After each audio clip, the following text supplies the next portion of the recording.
All right, radio listeners, today we have a very special guest in Erik Rush. Erik is the man who broke the national story about the Jeremiah Wright story, and he also wrote the very, I think, thought-provoking book entitled Annexing Mexico, Solving the Border Problem Through Annexation and Assimilation. He is the author of the new book called Negrophilia, From Slave Block to Pedestal, America's Racial Obsession, and Erik Rush would like to welcome you to the Conscience of Kansas radio program. Thank you very much. Like I was saying in the beginning there, you're a guy that has really got people thinking on a lot of different things. I want to talk about your new book, but I was wondering if you could tell folks a little bit about yourself and how you got to get involved with all this research and writing. Well, let's see. I'm originally from New York City. Actually, I don't live there anymore, but I'm here right now doing some promotion of the book. I grew up here, and I kind of saw the hard left sort of agenda that was being pushed here as I grew up, and it would be sort of incongruities in it. And being of mixed race, I saw a lot of the things that were happening in the late 60s and what happened since then, and saw where the agenda was going in terms of race politics and how unfortunate it was and how it was harming not only the black community, but the relationships between blacks and whites, which, I figure I had interesting, if not unique, take on, given the fact that I had biracial parents. And, I wound up being a conservative young adult, which was totally weird, being a New Yorker. Yeah. And I started writing about that when I started doing commentary, and although I don't stick to issues of race politics, it is one of the ones I address pretty regularly and which I guess understandably people find interesting to hear about. One of the things that you do that I think is very interesting, and it's the hallmark of people that are having an impact, is that you will go into these sensitive areas. There are a lot of sensitive areas in today's culture, and when you add that this culture is sort of saturated with political correctness, it seems like you never know when you're going to step on some kind of politically incorrect landmine just trying to address the truth. And your book, Negrophilia, really delves into a lot of those sensitive areas. What are some of the things that really jump out in your book that you might want to tell people about? Well, first of all, the book was really written to get people to use the freedom that they have that they're not exercising to talk about these things honestly. The freedom marchers in the 60s took a lot of lumps, and I think that the least we can do is stand a little bit of invective when it comes to speaking what we believe to be the truth and get rid of this PC culture of just this Orwellian thought, which it is really pretty much Orwellian thought. Negrophilia itself is basically the worldview or the aspect of the worldview that the hard left has pushed since the close of the civil rights movement, whereby blacks are completely victimized, faultless, helpless, can't get along without the hard left. They are kept angry, disenfranchised, economically, spiritually, mentally stultified.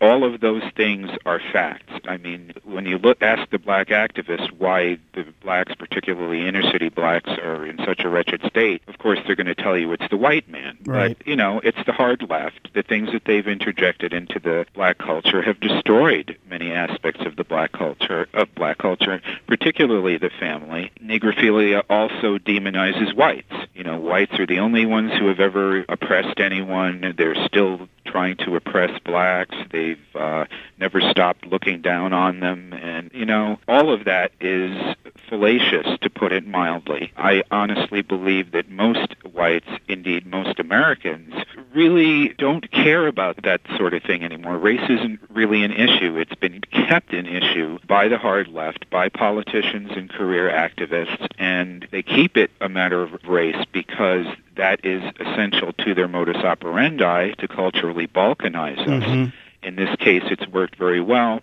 And I think the book's timely because people are starting to be able to see the bigger picture in terms of the left's machinations with Obama's election and the far left looking at that as license to go nuts and do pretty much what they want. So, I think it's a good time to get this out on the table and get people thinking and speaking honestly. Well, I think you're right. And I think we have Barack Obama here in the country and the way he became president, his platform, and how people have idolized and worshipped him, not so much of what he had done. That's usually what you look for in politicians. You think and you hope that politicians show you, this is what I've done throughout my life. These are the accomplishments that I have done, and this is how they will be applicable to the service I want to give in a position that I'm vying for. With Barack Obama, it was never the case. Barack Obama hadn't done anything really except roll a very efficient propaganda machine. He's given the Nobel Peace Prize simply just because he might do something good. You know, it's like, what on earth? What on earth is this criteria that is being applied to him? And of course, I'm here at Kansas State University, finishing a PhD, and I'm right here in the bowels of academia. And you constantly see this attack, this creation of what you call white guilt. When we talk about the founding fathers, when you hear the founding fathers talked about in academia, whether it's Washington, Jefferson, Adams, instead of talking about the fundamental components of the Constitution, how they fought for this country, you have this label at the very beginning. They say, these are the dead white guys. Yeah.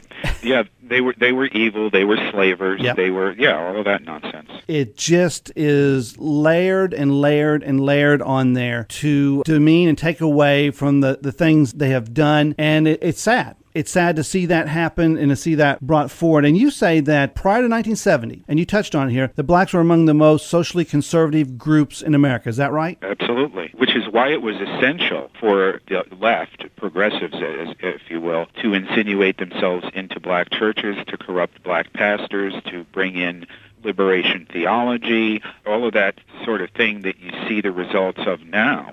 All of that began during the latter part of the civil rights movement, when the left started to trickle in there and sort of gain power as the older Democrats and the segregationist Democrats were on their way out. It seems to me, and I don't know if you'd agree with this, but when we look at Martin Luther King, he was talking about values that I wonder if he was alive today, and if he were put in front of the podium, if he would be villainized. Martin Luther King talked about individual responsibility, belief in God, achieving non-violently what you want. It seems as though Martin Luther King wasn't talking about victimization, but you had people right there in the wings, Jesse Jackson, and those that following his death that have gone tremendously in a different direction. Is that accurate at all? Absolutely.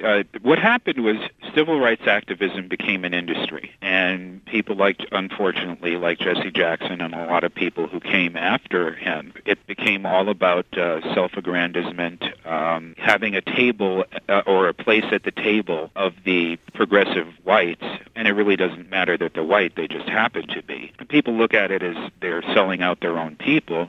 I mean, I look at it like they're just selling out other Americans, because that's something that other Americans do to other Americans regardless of race.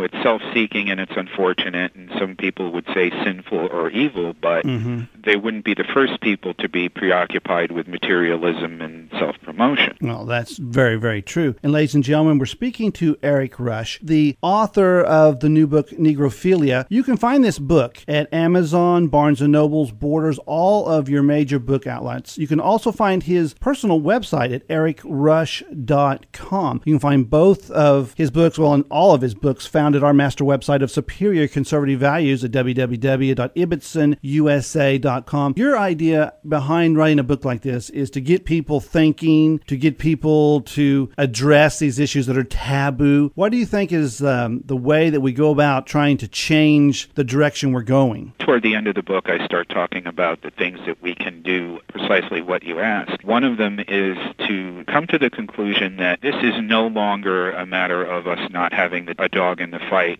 If people want to act like idiots over race, then let them. I just will exclude myself from being involved. We can see now that this goes far beyond race. It goes to this collectivization, this statism, the socialization of the United States. I personally believe that Obama wants to turn us into China, although we're more likely to wind up like Greece or Venezuela or something like that. But it's something we can no longer afford to just sit on the sidelines, as you can see a lot of people doing around the country with the 9/12 groups and the Tea Party groups. We've got to get involved. We also have to develop a thick skin. We have to realize that we are going to take some lumps, and that just because some people want to throw some schoolyard invective at us, call us names, racists and homophobes and all of that other stuff, that the average person knows in their heart whether they're a racist or not, and the ones who really are don't care. The ones who do care, if somebody's going to say, if someone's going to call them a name, say, well, sticks and stones, big deal.